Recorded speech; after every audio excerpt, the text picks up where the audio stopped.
Ubanda maray ato ta sa Asian food market. So maura ni ang Asian store diri duol sa Amua. Nagadto ko diri kay nako gipalit nga mga ingredients o kanang seaweed snacks good kay ganahan kay akong mga babajing gagmay ana. Perminti gini inani ang itsura ani nga tindahan.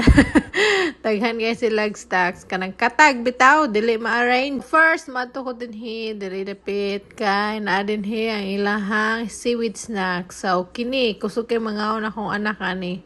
Mura na ilang isudaan sa rice. Okay na sila ana. Tapos nangita pud ko og tapioca starch og unsa gani akong pait.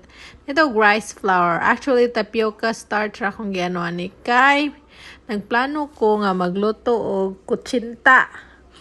Ambot, hantod karon wa pa na ako naluto. Mao ni lang mga baligya dinhi, gamay ra sila og Filipino items. Tahan sila og Ajinomoto na ay 555 fried sardines. So nagpalit ko ana pod kay ganahan man kog fried sardines.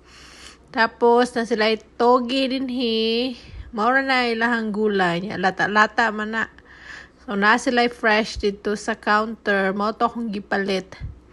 Napoy bok choy. Nagpalit ko bok choy kay lami man ning bok choy isagaw sa noodles. Kasagaran maura din ilahang utan baligya na rin. So kung mingawon ka og batong, talong, o uban pa ang palaya, magtanom jud ka kay walay baligya dinhi. Mao nang manikamot ko og tanom, labi na tanglad, mga inana, mga Pinoy kuan bagulay. Kay walay baligya diri do sa mua, maybe sa uban nga store na. So mao ni tanan akong napalit. Tagaktak na ba tong kwarta.